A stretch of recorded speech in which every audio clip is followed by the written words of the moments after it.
For all the people that put so much work and effort into making that happen, thank you again. It was such a great time, and I hope that you were able to be a part of it. It was an absolute blast. I'm glad that you're here today. Those of you here in the room and those of you joining us online, so glad that you're with us as we start a brand new series for the fall that will take us right up to about Thanksgiving. I was reading an article that it came out about a month and a half ago in July, mid-July. And the article was based on research done by the Gallup polling group. Now, if you know anything about Gallup, they don't give opinions. They give empirical data, a lot of statistics, a lot of surveys. And this article was based on that. I'll spare you the statistics. For some of you love that. There was many of them. But the article kind of substantiated what most of us, I think, sense or feel or kind of internally know, but this gave, backing for the truth, and that is that in America, there's an increasingly or decreasingly diminishing amount of confidence, trust in institutions, organizations, and their leaders. And they just talked about the statistics across the board of how people in America don't trust, for instance, the government like they used to. We don't have confidence in politicians or the president or Congress or the Supreme Court. Likewise, we don't have confidence or trust the media, especially when it comes to news. Doesn't matter if it's television or print or newspapers or the radio. We don't trust that we're getting the story. We feel like we're getting partisan political opinions as opposed to actual news. There was a feeling across the board that people don't trust as much or have confidence in our military, in the law enforcement, in the criminal justice system. And then all the different initials that you could ever think of, they just talked about that. I mean, whether it was the DOJ, the FBI, the CDC, the DNC, the GOP, and I'm BOB. All of those except for that one. That one I threw in just to see if you're listening. All of these areas, we just across the board, and even these mainstays, the kind of like, no, not these, in financial institutions, in educational institutions, in medical institutions, and yes, in spiritual and religion institutions, organizations, the church, that there is just a historic low on our confidence and our trust. And if there was a no confidence vote, all of these organizations would not fare well. Now, you know as well as I do that organizations don't just exist in a vacuum. Organizations are organizations because of the people that are part of them and the people that lead them. And therein lies the problem. That sometimes we would think, well, yeah, it's not necessarily the organization, it's the leaders. We need leaders that are competent, not like what we've got in there. We need leaders who have a conviction, and they've got the courage to stand on that conviction, and they've got the character to back it up. We need leaders that are visionary. We need leaders that have virtue and values and valor. We need leaders that have integrity and ethics and morals. We need those kind of leaders. That's why we need to get rid of these people and vote these people out and vote these people in and fire this one and all these things. And I'd say that all may be true, but just hold on there a second, Captain Cancellation. While that may be true, maybe it's time for us to look in the mirror. And instead of pointing out what's wrong with all of them, whoever them is, to say, well, what about me? Am I a person of character, of valor, of values?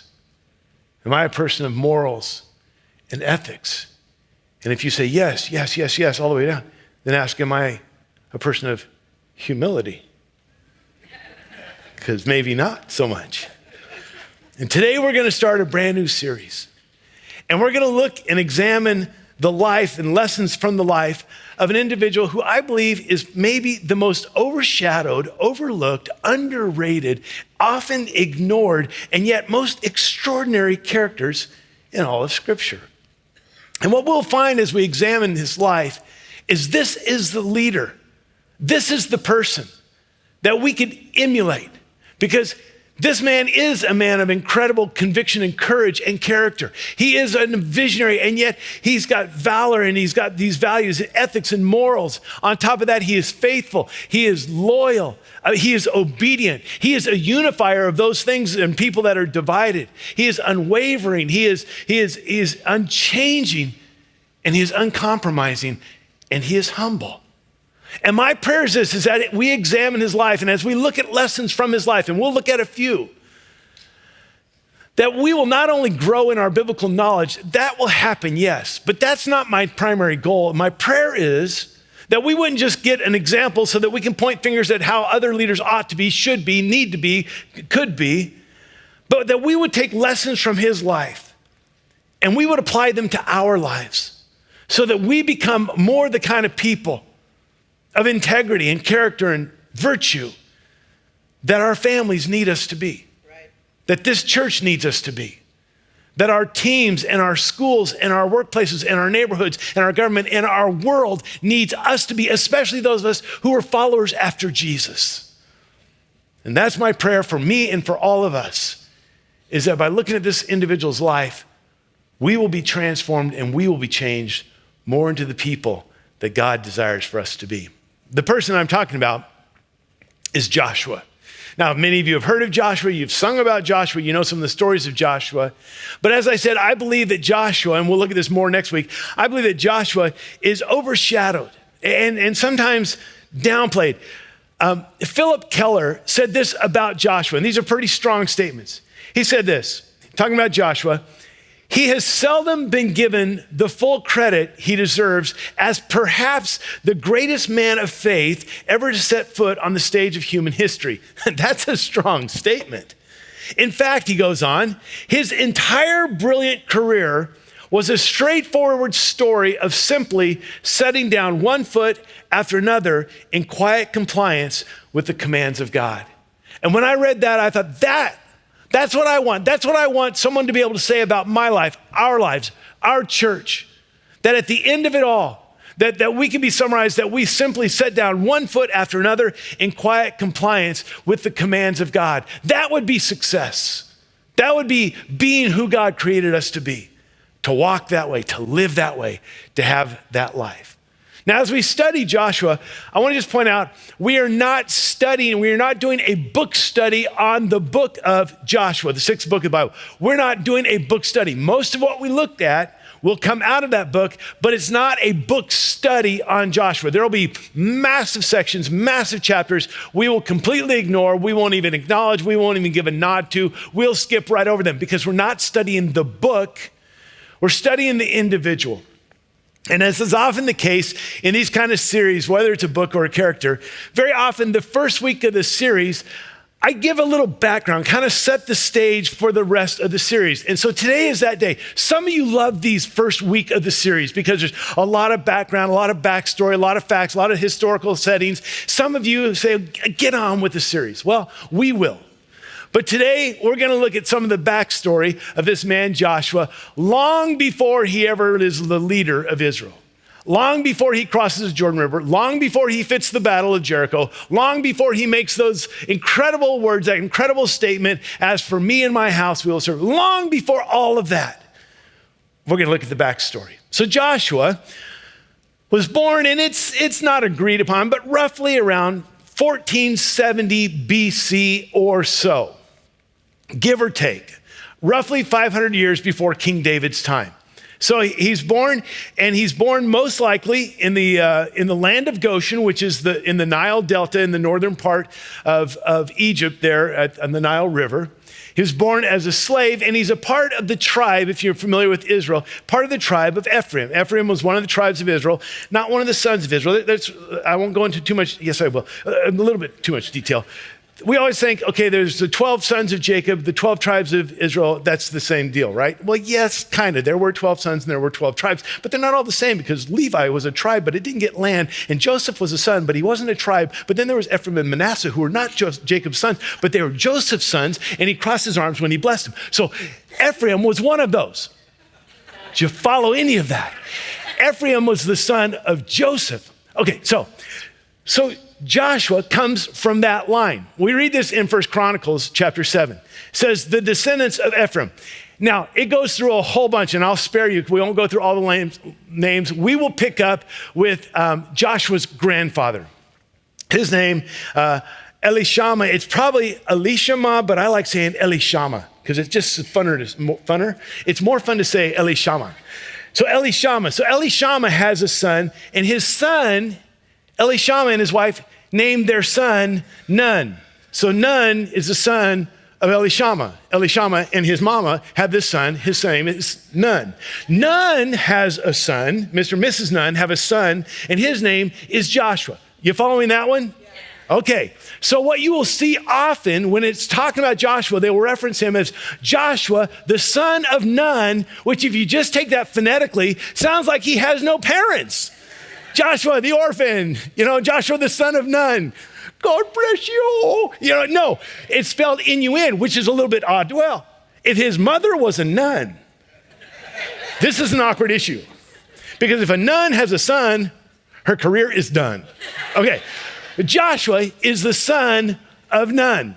And he was a slave. He was born a slave. His parents were slaves. His entire family, for 400 years, they had been in slavery. What's interesting about Joshua and his parents, Mr. and Mrs. Nun, is that his parents did not name him Joshua. That was not his birth name. In fact, we read this in Numbers chapter 13, verse 8, from the tribe of Ephraim. Here it is again. Hoshea, son of Nun. Now, some of you say, well, maybe they had two sons, Joshua and Hoshea. Well, that would be a good theory, except that's just not true. I mean, they may have had, but this is the same one. So what's the deal with this? How is it that he got this name Hoshea? And why did they name him Hoshea? And why is he later referred to as Joshua? Well, I think there's great detail. If you're familiar with scripture, a lot of times there's a lot of significance in the names. So Mr. and Mrs. Nun find out that they're pregnant. They're going to have this baby, and they find out it's a boy when he's born, and they name him Hoshea. I think when naming him a Hoshea, it was an expression of this deep longing, this prayer, this dream, this hope, this desire they had. Because Hoshea means literally salvation. So now, whether they believe that their son is going to be the source of salvation or not, they know that every time they refer to him, it will be expressing their heart's desire because they've been slaves their whole life. They've been kept in captivity and bondage under the rule and the thumb of Egypt. They've been forced to have hard labor, and they long for someone to deliver them. They long for someone to bring salvation. And so they named their son Hoshea.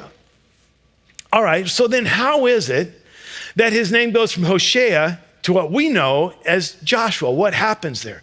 Again, in scripture, there are times when names get changed. You may remember that Jacob's name was changed to Israel. Simon, Jesus refers to him as Peter. And there are these kind of times when this happens. And so these names are changed. Here's another one of those instances. Now, this isn't just a biblical thing. People change their names all the time. Speaking of football season, which we're not, but since it's upon us, I don't know if you remember, there was a receiver, I believe he was with the Cincinnati Bengals, Chad Johnson. He was a receiver. His number was 85, and he wanted his last name legally changed to Ocho Cinco.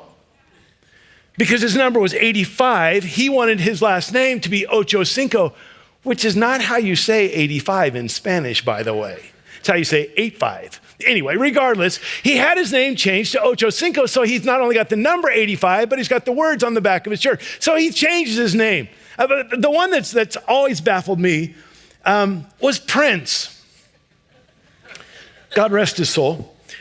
Prince changed his name to an unpronounceable symbol, which makes for difficulties. So what should we call you? It's a symbol that can't be pronounced. So how should we refer to you? And to deal with this dilemma, he says, okay, you can refer to me as the artist formerly known as Prince. Okay. So you were Prince, but you're not Prince, but you want us to call us the artist formerly known as Prince. Seems like it'd be a whole lot easier to just stick with Prince. But regardless, names changed. Most recently, Kanye changed his name to Ye. It's easier for him to spell, I think. That's the reason. I don't know. But the one that tops them all is Sean Combs, right? Sean Combs becomes Sean Puffy Combs, becomes Puff Daddy, becomes P. Diddy, becomes Diddy, becomes Brother Love, becomes Swag for a week, becomes all these things. Like, he changes names like we change socks. Now, when Hoshea is changed to Joshua, it's not a stage name. It's not a reinventing himself. It's not in any way a publicity stunt. In fact, he has nothing to do with it. This is how it plays out. In Numbers chapter 13, verse 16, at the end of this section, it says, these are the names of the men Moses sent to explore the land. Moses gave Hoshea, son of Nun, the name Joshua. Moses names him Joshua. And this is more than just a guy who says, I like this kid. I'm going to give him a nickname. I'm going to call him Josh instead. It's more than that. Again, name's very significant. And this was a significant name change. When Moses changes his name to Joshua, it's to send a message. It's to make sure very clear that there's an understanding, because Joshua means Yahweh is salvation. The first name was just salvation, but Joshua's Yahweh is salvation. In the Hebrew, it's actually pronounced Yahashua, or another way to say it is Yeshua. And it's this, every time his name is spoken, it sends a message, it preaches a sermon. Yahweh is salvation. It's a reminder, it's a declaration, it's a promise, it's a prophecy, it's a proclamation that Yahweh will be their salvation. Yes, Moses will deliver them out of Egypt, but it was Yahweh who was their salvation. Joshua will take them into the promised land, but it's Yahweh who is their salvation. And he doesn't want him to ever forget this, that Yahweh is their salvation. You want to hear something really kind of cool? So the Hebrew is this Yahashua or Yeshua. When you translate that into Greek, the name is Jesus. Okay, this is so cool.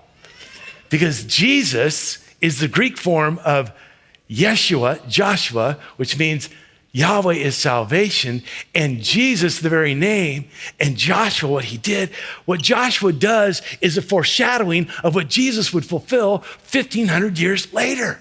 I mean, think about this. And I'm sorry to go all Christmas on you here, but just for a minute, we'll get into December. When Mary is pregnant with Jesus, Joseph, is going to divorce her quietly. An angel appears to Joseph in a dream, and in that dream, Matthew chapter 1, verse 21, it says, she will give birth to a son, and you are to give him the name Yeshua, Joshua, Jesus, because he will save his people from their sins. What does Jesus mean? What does Joshua mean? Yahweh is salvation. You're going to give him the name Jesus because it's a fulfillment of the name of Joshua. This is it. Jesus is going to save his people from their sins. And follow this one. What Joshua was doing was taking the people in the promised land. Moses couldn't do that. What Moses couldn't do, Joshua did. Now, the law of Moses, what the law of Moses can't do is give us a right relation with God. Only Jesus can do that. Do you see the foreshadowing of the whole thing? I mean, it is so cool. In John chapter 1, it says the law came through Moses, but grace and truth comes from Jesus. Woo! Yeah, baby. I'm loving that, but that has nothing to do with my sermon, so I got to get back on track. Let's talk about Joshua again. So Joshua, this son of Nun, his name is changed. Somewhere along the way, he gets connected with Moses. Now, if you watched the movie or you read the book, you know that Moses has been out in the wilderness for 40 years. Charlton Heston, that whole thing. And he comes back in. Moses is from the tribe of Levi. Joshua is from the tribe of Ephraim. How they got connected, I'm not entirely sure. But when Moses comes to deliver them, somehow there's this connection. And what we find here is that there's this connection, and Joshua is a bit younger. In Numbers chapter 11, verse 28, it says, Joshua, son of Nun, who had been Moses' aide since youth. Some of your translations might say Moses' assistant, his attendant, his servant since youth. How old was Joshua? We don't know. What we do know is at this time, Moses is 80, so pretty much anyone is considered youth to him. But Joshua is probably in his 20s at the time. And there's a connection that happens, and Moses sees something in this young man.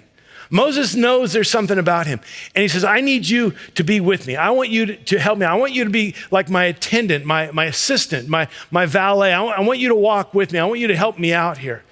And Moses knows that he's going to be pouring into this young man. When you begin to think about that, now some of this is a little bit speculative on my part, not biblical, but biblical. I will point these things out when the Bible has a verse for you. And when it's not, it's just my mind thinking. If Joshua was Moses' attendant, he probably kind of stuck by his side fairly closely. What that means is while they're still in Egypt, they're connecting. It's possible that when Moses went in to speak to Pharaoh, this is speculation purely. It's possible that when he went in to speak to Pharaoh, Joshua may have been right by his side. Not in a position of authority, but there to serve and assist Moses. What we would know for sure is that Joshua would have seen and experienced all 10 plagues. And the 10th plague, when the death angel comes in to take the oldest son, Joshua's life would have been in peril, except for the fact that Mr. and Mrs. Nunn put their trust in the blood of the Lamb for his salvation. Thus his name, Yahweh, is salvation. His life was spared because of the blood of the Lamb over the doorpost on the Passover. And when Moses is there before the Red Sea and he lifts up the staff of God and the seas are parted and they walk across on dry ground, it's very possible that Joshua was right here by his side. When Moses brings water out of the rock, all of these things, that Joshua was his aide, was Moses' aide, his young aide from his youth. And I've got to believe that his life experiences were preparations. They were preparing him. He was experiencing these things, and all these things weren't coincidental. They weren't accidents. They were preparing him for what God had in mind for him in the future.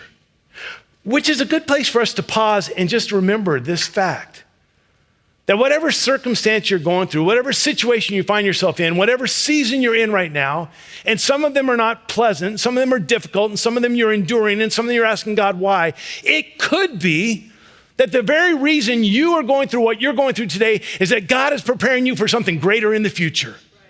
We want him to just take it away, clear this out, let's get on with life. And God says, you don't understand. I am sovereign. I am in control. I see what's going on. I hear your prayers. I know the endurance, but I've got something greater in mind for you. And until you get through this, you will not be able to experience what I have for you. And Joshua's life experiences were preparing him for what God would have for him. So what I want to do in the remainder of our time is I want to look at some of his life experiences, 3 or 4 of his life experiences. Some of them you're familiar with, some you may not be, but life experiences that God used to prepare him. And again, all of these are long before he ever becomes a leader or ever goes into Jericho or any of that. It happens. So let's look at a few of these. In Exodus chapter 17, this is 2 months after they've come out of slavery in Egypt. Now they're out in the wilderness there. 2 months later, they encounter a group called the Amalekites. The Amalekites are trying to take them on. And there's a very famous scene that I've preached on multiple times in Exodus chapter 17, where Moses stands on the top of the mountain and he has the staff of God. And as long as he holds it up, the Israelites win in this battle. I mean, he can watch this unfold. As long as he holds it up, the Israelites advance on the Amalekites. But when his arms get tired, he lets it down and the Amalekites begin to advance on the Israelites. And it's just like clockwork. I mean, he holds the staff of God up. They begin to advance. He puts his arms down. The Amalekites begin to take over. They're going down. All this stuff. Okay, so these 2 guys, Aaron, his brother, and a guy named Hur, they come and say, Moses, you're old. Sit on this rock, hold your arms up, and we're going to hold your arms up too. We're going to be on each side. Each of us will hold one of your arms up so that you can keep the staff of God up in the air and you can win. Now, I've preached on that story multiple times. The day before that happened, the day before all that happened, in Exodus chapter 17, verse 9, we read, Moses said to Joshua, Yahweh is salvation, said to Joshua, choose some of our men and go out to fight the Amalekites. Tomorrow I will stand on top of the hill with the staff of God in my hands. So while Moses is up there doing the hokey pokey thing, Joshua is in the heat of battle. He's on the front lines and he's experiencing this. He's probably watching all this. Then Moses, keep your arms up, buddy. Got to help us out on this thing. He experiences this, and eventually that day, the Israelites win. When they win, Yahweh gives this word to Moses. Verse 14, the Lord, Yahweh, said to Moses, write this on a scroll as something to be remembered and make sure Joshua hears it. Make sure Joshua. Why?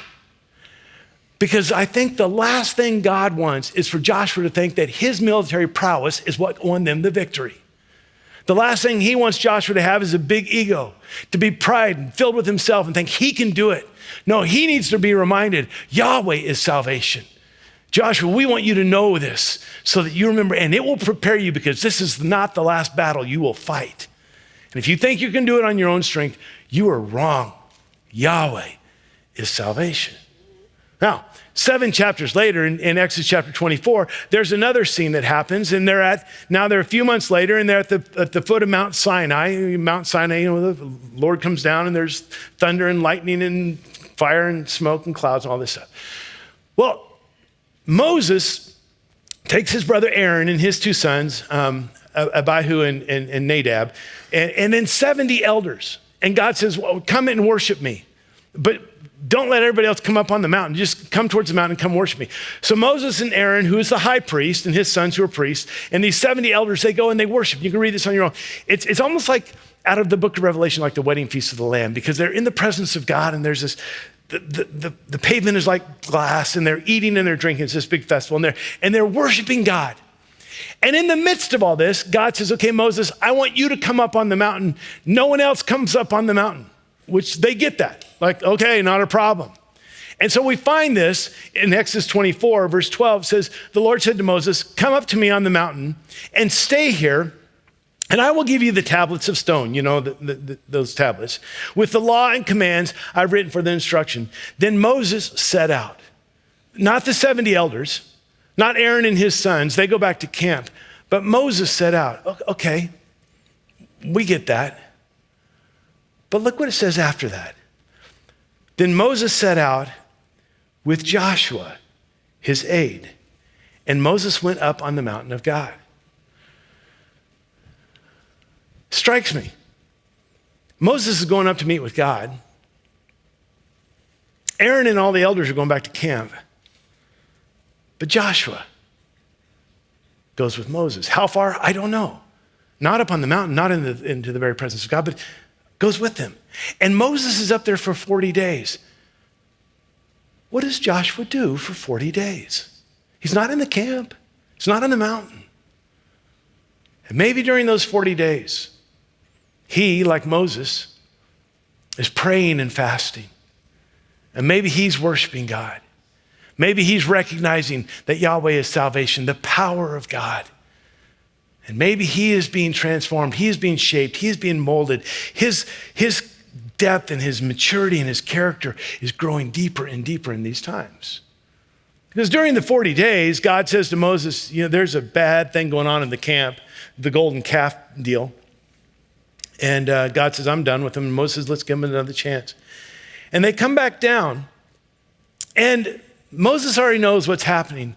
And as they get closer to the camp in chapter 32 of Exodus, verse 17, it says, when Joshua, so he's with Moses now again, when Joshua hears the noise of the people shouting, he says to Moses, there's a sound of war in the camp. So he's been with Moses this 40 days. He doesn't know what's going on there. It sounds like there's a war. And Moses says to him in essence, oh, no. It's not a war. It's far worse than a war. It's the people who said they would follow God, the people of the covenant, the people who've been chosen and delivered have rebelled and are sinning. And Joshua gets a front row seat to see how easily and how quickly these people of God would stray and turn their back from him. He gets a front row seat to see how not to lead because he sees the anger of Moses in his fleshly anger and what he does in disobedience to God. And he sees with a front row seat of the justice of God and the judgment of God, not upon pagan nations, but upon his chosen people when they rebel, because it'll happen again and again and again. And all of this life experience is preparing him for the future. Now, a few months later, Moses goes outside the camp and he sets up a tent. It's not the tabernacle. This is outside the camp. It's a tent called the tent of meeting. And when someone wants to inquire of the Lord, it appears that anyone can take advantage of this. The scripture kind of implies that. But they would go out to the tent of meeting, and there they would inquire of the Lord, that it was a holy, sacred place where they would connect with God. When Moses went to the tent of meeting, it was different. When Moses would go, the Shekinah glory of God, the cloud and the glory of God would descend on the tent, and all the Israelites would stand by their tent and they would just wait and they would watch. and Moses would commune with the Lord. This is what it says in Exodus 33, verse 11. The Lord would speak to Moses face to face as a man speaks with his friend. Then Moses would return to the camp. That makes sense. Moses goes out, talks with God, goes back to the camp. Look what it says after that. But his young aide Joshua, son of Nun, did not leave the tent. What's he doing? I don't know. I mean, he's a servant of Moses. Maybe he's cleaning up after him. Maybe he's kind of like the guard as people come out, just make sure nothing gets on. Maybe he's kind of a bouncer out there. Or maybe he spends day after day inquiring of the Lord, worshiping the Lord, praying, learning more, being connected. But his life experiences prepare him for the future. 2 years have passed since they leave Egypt, and they're getting ready to go into the promised land, just as God had said. They're going to head in there. It's going to be theirs. They're at a little town called Kadesh Barnea, this little area. And Moses says, before we go into the land, we're going to send 12 people in, 12 guys, from the 12 tribes, that whole thing. We're going to send them in, just kind of do a recon mission just to see what we've got. And so these 12 guys go in and they spy the land. And they come back with this mixed report. On the one hand, it's way better than anything you could ever imagine. I mean, they're using terms like, it's a land flowing with milk and honey. It sounds like some kind of a facial lotion to me. But it was like this abundance. They got the cluster of grapes they can't even carry by themselves. Oh, and then there's one other thing. Any of you remember Andre the Giant? Maybe from Princess Bride, or better yet, from Big Time Wrestling. There's a few Andre the Giants in there as well. I mean, like a bunch of them. There's some big boys in there. And they said, and we saw these people, and we looked like grasshoppers. Like, whoa, dude. So they come back from this recon mission, and 10 of them say, we can't do this. There's no way. We're not going to go. Yes, it's an amazing land, but these people are big. They're going to destroy us. They're going to swallow us up. And they get the crowd all riled up against Moses and Aaron. And there were 2 of these spies that said, hey, let's go. Do you know the names of those guys? Joshua and Caleb. Do you know the names of the other 10? No one names their sons after those guys. But Joshua and Caleb, there's something different there. And when they see these people that are getting them all riled up and telling them they shouldn't go, and they don't have any faith, and they're getting mad at Aaron and Moses and all that, Joshua and Caleb, it says they tear their robes. They're like, no, guys, no. And look at what it is that Joshua says in Numbers chapter 14. If the Lord is pleased with us, which was a big if with Israel. I mean, the Lord wanted to be pleased with them. All they had to do was keep in step. But if the Lord is pleased with us, he will lead us into the land, a land flowing with milk and honey, and he will give it to us. And look at it, look at his heart. Only do not rebel against the Lord. I mean, you saw what happened. You've seen this. Don't do this again. And do not be afraid of the people of the land, because we will swallow them up. Their protection is gone, but the Lord is with us. Do not be afraid of them. You see his faith. I wonder, as he's just pleading with them, like, come on. Yes, they're big, but do you know what's waiting for us? And the Lord is with us. I wonder if in the middle of it, he just says, do you know what my name is? It's Joshua. You know what that means, right? Yahweh is salvation. If you read on, people want nothing to do with it. In fact, they plan to kill Moses, Aaron, Joshua, and Caleb. They're going to stone them. And there's an intervention, God intervenes. But there's a judgment because of their lack of faith and because of their rebellion. And God says, you will get the promised land, but anyone who's over 20, you're not going to see it. Because you didn't trust God, because you rebelled, because of your sin. And Joshua is saying, God is with us. Yes, there's Andre the Giants in there. But what Joshua knew is that his God was bigger than his giants. And he held on to that. Everyone else saw the obstacles, the barriers, the giants. Joshua saw God. Saw the barriers, yes, but he saw them through the lens of his God. And so now, they will get the promised land, but anyone 20 or older will not enter it. Verse 30 of Numbers 14, not one of you will enter the land I swore with uplifted hands to make your home, except for Caleb, son of Jephunneh, and Joshua, the son of Nun. Now let me just say this because this applies to some of us. Joshua is going to now suffer consequences that are on his life because of the sin and the rebellion of someone else's choice, not because of what he's done. And I just want to point this out because some of you know exactly how this plays out. Some of you bear deep scars because of choices that someone else did.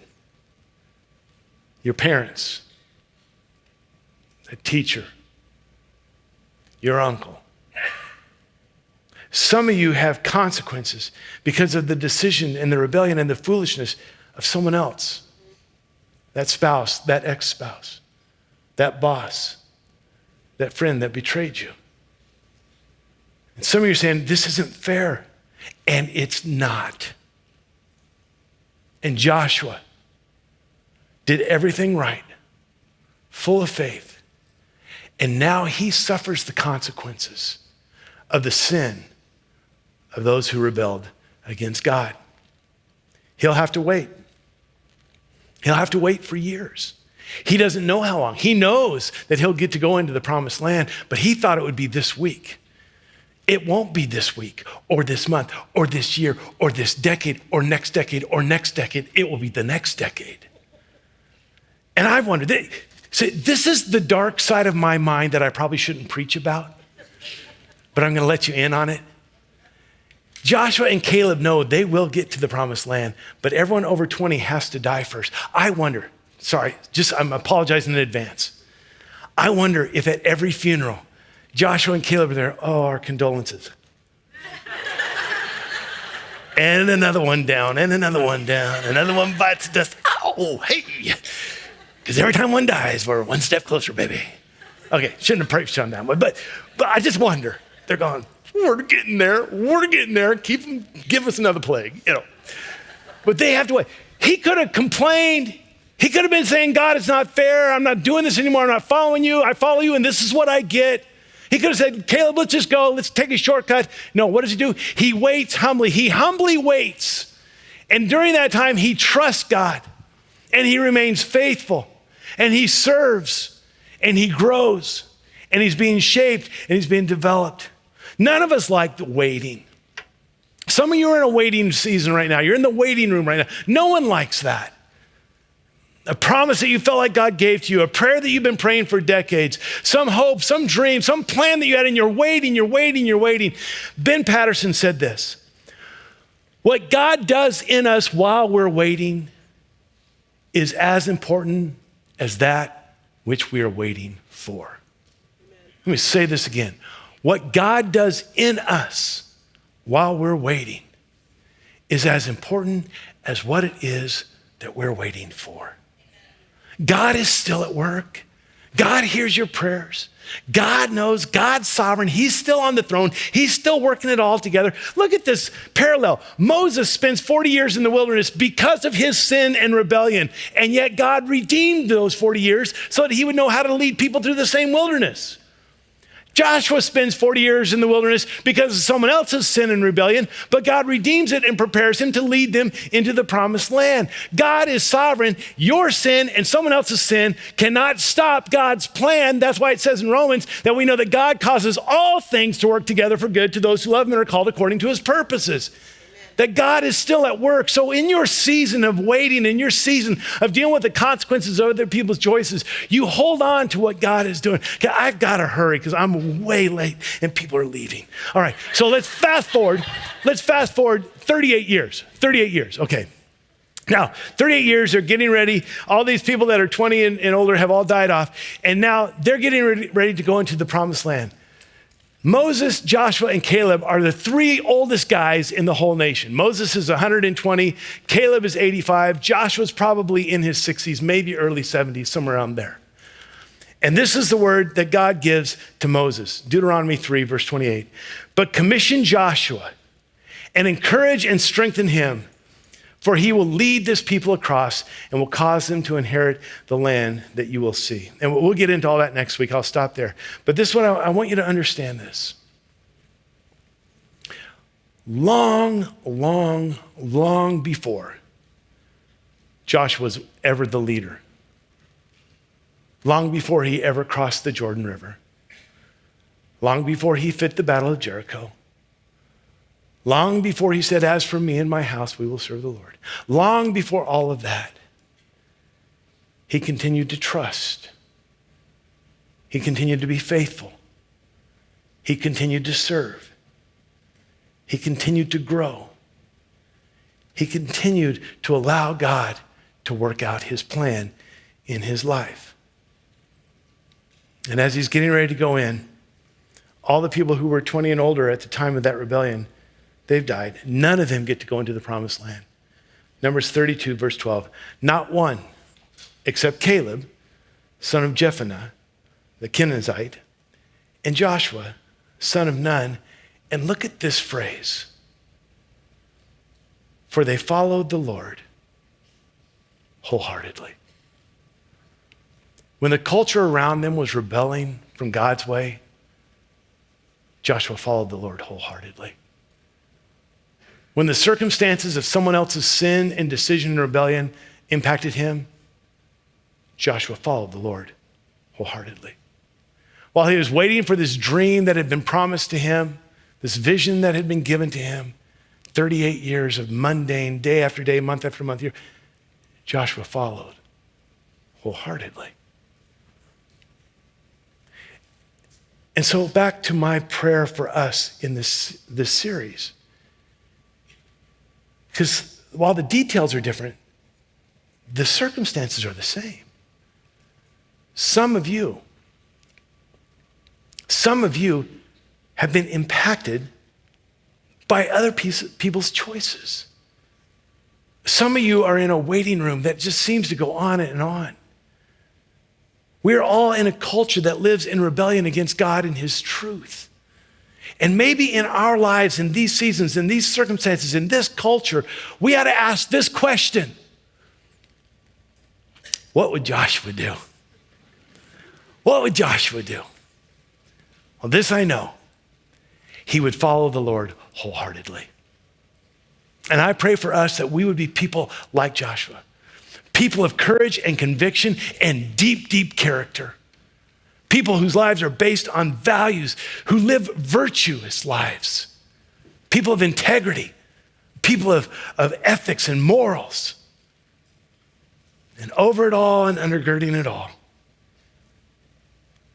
people who follow the Lord wholeheartedly.